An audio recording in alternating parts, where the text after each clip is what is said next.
Forget Donut Lab and its so-called solid-state battery breakthroughs for a moment.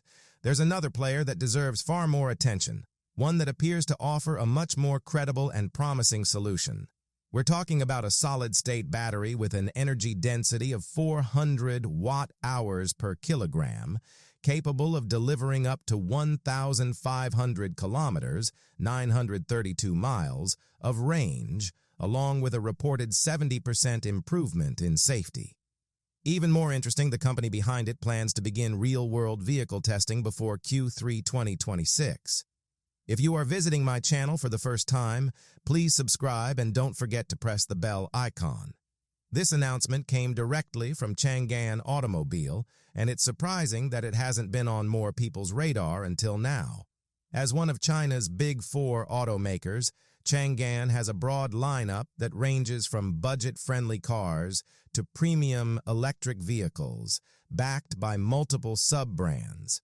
What really puts them in the spotlight is their solid-state battery, arguably one of the most advanced developments in the field and potentially a historic breakthrough. It's not an overstatement to say this kind of technology could attract global demand and redefine expectations, especially compared to companies that rely heavily on hype. Solid-state batteries have long been considered the holy grail of energy storage. The main reason is simple. They address most of the core limitations of traditional lithium-ion batteries.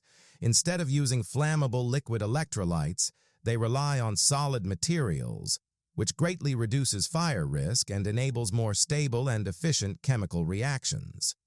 This structural advantage allows for significantly higher energy density. In practical terms, that means a vehicle can travel much farther on the same battery weight. Since driving range remains one of the biggest concerns for EV buyers, this is a critical factor in the electric vehicle race. Chang'an claims its Golden Bell solid-state battery achieves up to 400 watt-hours per kilogram, an impressive figure by any standard. To put that into perspective, most current EV batteries fall between 150 and 250 watt-hours per kilogram. Naturally, energy density has become a key benchmark whenever new battery technologies are introduced. For instance, Donut Lab also claimed a 400 watt-hours per kilogram solid-state battery, along with 100,000 charge cycles and ultra-fast 5-minute charging. However, there's been little concrete evidence so far, aside from ongoing promotional content that keeps people intrigued but also skeptical.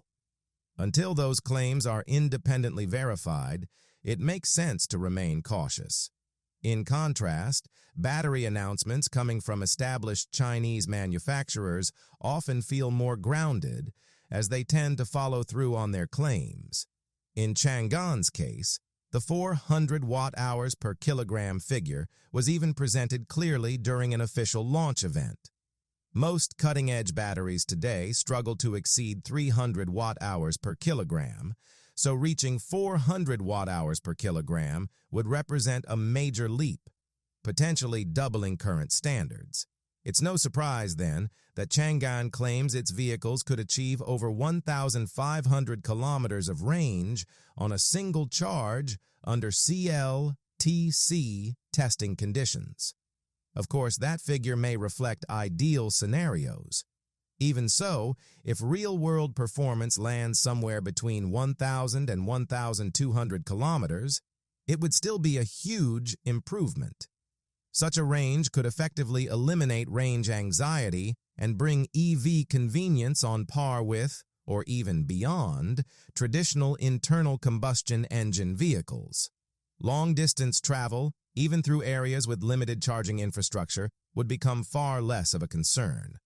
Beyond performance, the Golden Bell battery is also designed to be intelligent.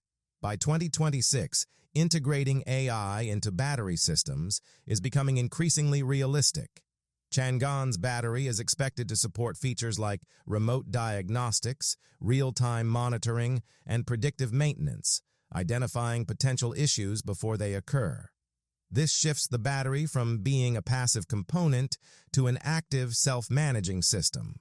On top of that, The company claims up to a 70% improvement in safety compared to conventional batteries, largely due to the removal of flammable liquid electrolytes, which are a major cause of EV fire incidents.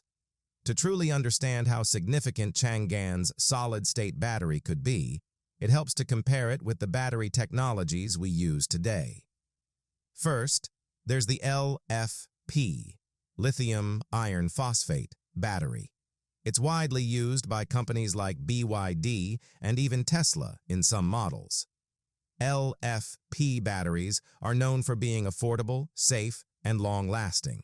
However, their biggest limitation has always been relatively low energy density, typically around 150 to 180 watt-hours per kilogram.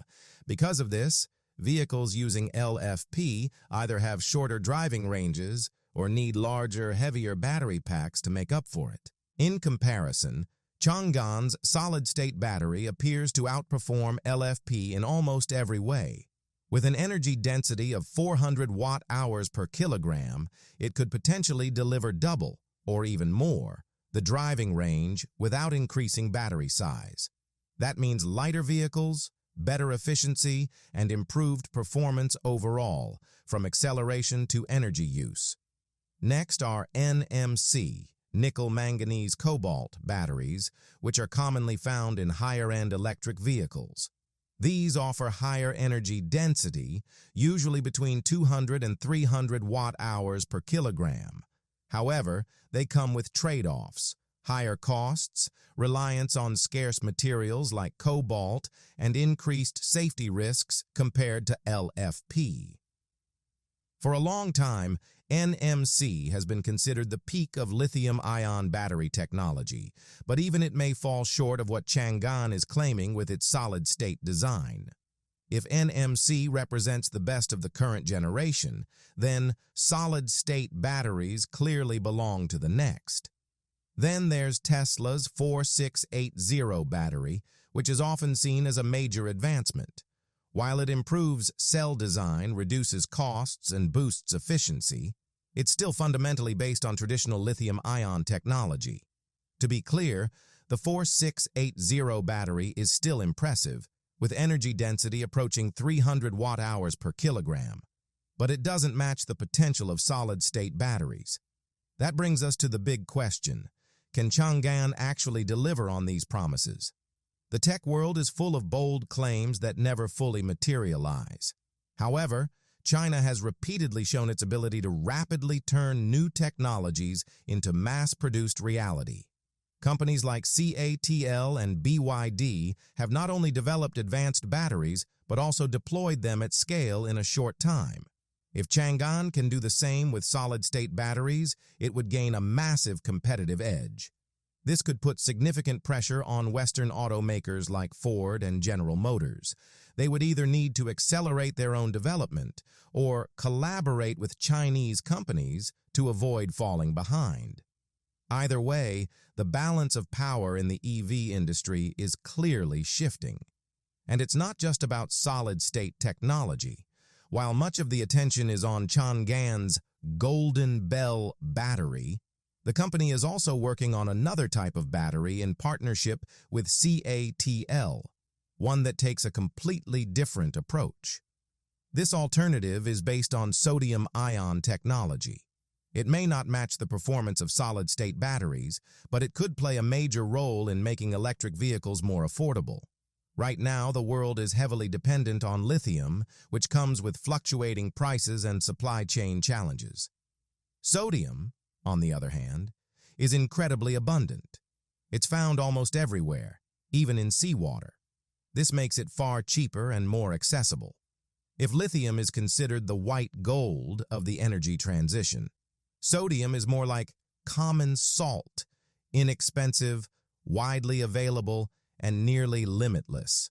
That's why the announcement of the new Naxtra sodium-ion battery, developed by Chang'an and CATL, attracted so much attention.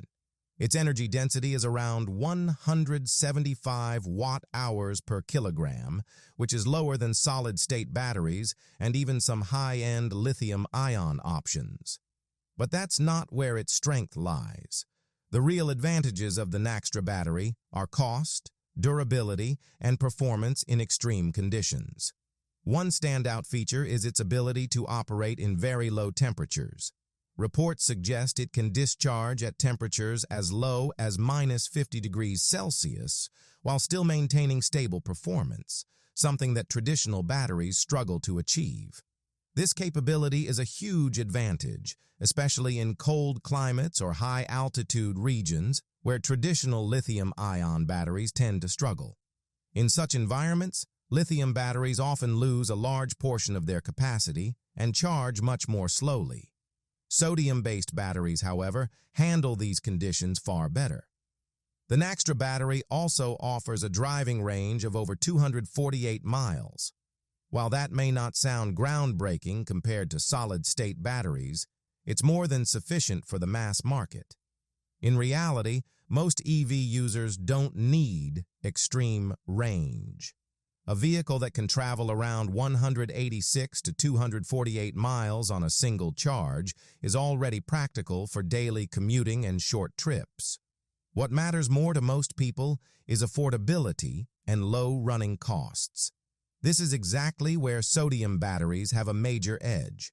Since they don't rely on expensive materials like lithium, nickel, or cobalt, production costs can be significantly reduced. Some projections even suggest they could become extremely cheap to manufacture. If that happens, it could dramatically accelerate EV adoption worldwide. Affordable electric cars, possibly even cheaper than gasoline vehicles, could soon become a reality rather than a distant goal. What makes this even more interesting is that Chang'an Automobile isn't just experimenting with the technology, they already have clear plans to bring it to market. Models like the Chang'an Nevo Q05 and Chang'an Nevo A06 are expected to be among the first to feature Naxtra sodium batteries. This signals that sodium battery technology is moving beyond the lab and into real-world applications much faster than many expected. Compared to solid-state batteries, sodium batteries may not sound as exciting. They don't promise ultra-long ranges like 1,500 kilometers or extremely high energy density figures like 400 watt-hours per kilogram. But in practical terms, they could be even more impactful. The most important technology isn't always the most advanced. It's the one that best fits the needs of the majority. And sodium batteries check many of those boxes. They're affordable, durable, safe, and perform reliably across a wide range of conditions. When compared to existing battery types, the differences become even clearer. Against LFP batteries, which are already known for being low cost and safe, sodium batteries could be even cheaper and perform better in cold weather. Compared to NMC batteries, they fall short in energy density but clearly win in terms of cost and sustainability. And when placed alongside solid-state batteries, sodium batteries emerge as the practical choice, while solid-state represents the high-performance ideal. What's important to understand is that these technologies aren't competing in a way where one replaces the other. Instead, they can coexist and serve different parts of the market. Solid-state batteries will likely power premium vehicles and long-range applications where performance is critical. Sodium batteries, on the other hand, are better suited for mass-market cars, city driving, and even large-scale energy storage. Interestingly, sodium-ion technology isn't a sudden breakthrough. Its development has been a long and challenging journey spanning more than 40 years, a story often overshadowed by the rapid rise of lithium-ion batteries. Back in the 1970s and 1980s, scientists first began exploring electrochemical energy storage, and both sodium and lithium showed similar potential at the time.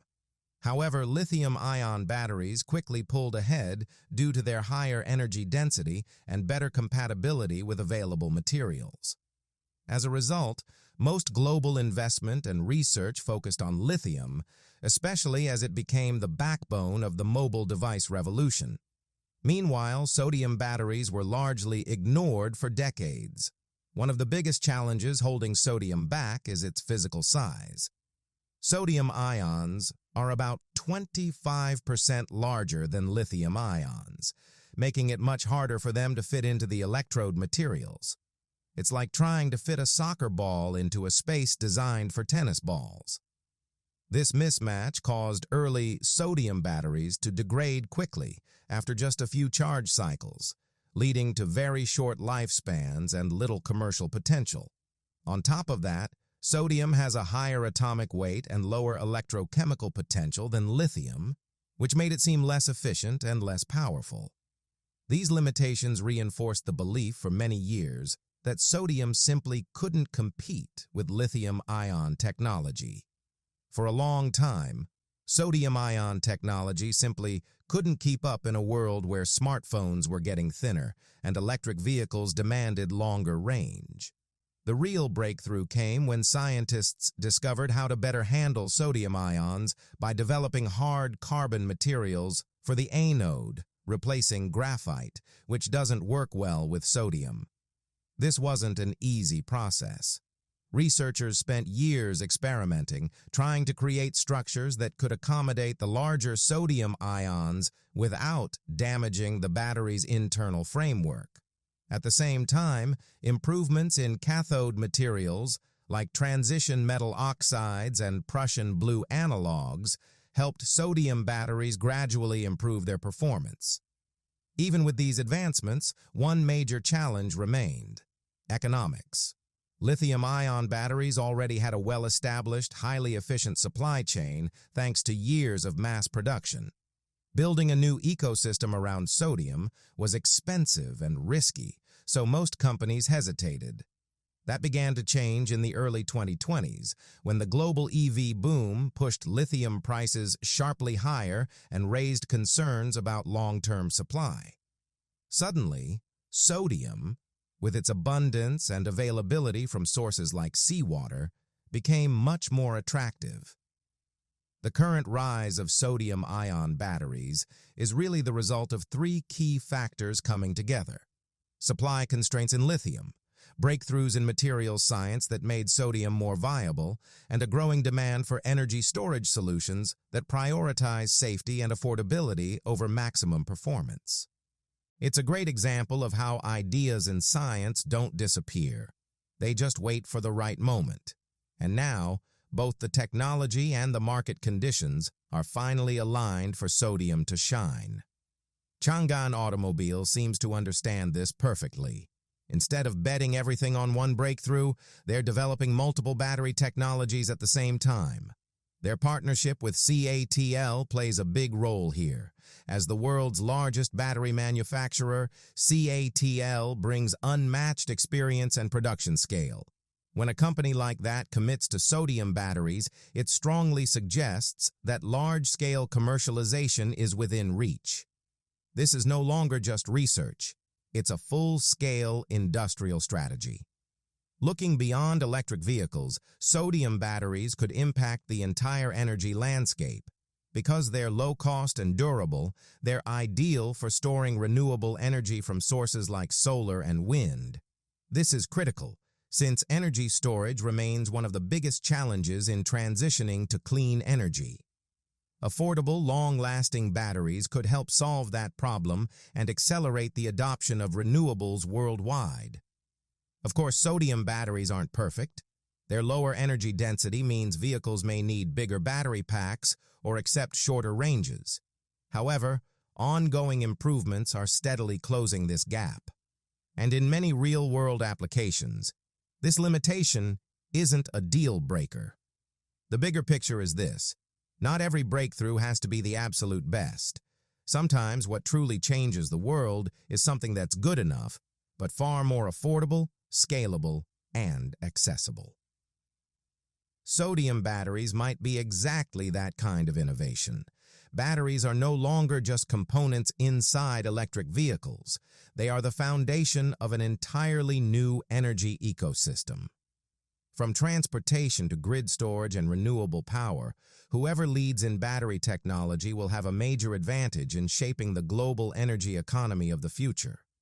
Right now, China is moving very close to that position, not by copying others, but by innovating, refining, and most importantly, deploying technologies at a scale that's hard to match. Chang'an's solid-state batteries represent the cutting edge of performance, promising longer range, better safety, and a leap beyond current limitations. Meanwhile, sodium batteries represent something equally important: accessibility. They have the potential to turn electric vehicles from premium products into something millions of people can afford. One technology pushes the limits of performance, the other enables mass adoption, and China is advancing both at the same time. This leads to an important question for the rest of the world. Will they compete, collaborate, or risk falling behind? Technologies like LFP, NMC, and even innovations such as Tesla's 4680 battery still matter, but they are no longer the final step. The landscape is evolving, and the rules of the game are changing. In the end, this isn't about who copies whom anymore. It's about who leads. China is showing that it's not just participating in the race, but reshaping it entirely. If this momentum continues, the future of global energy may not be defined in places like Silicon Valley or Europe, but increasingly in China.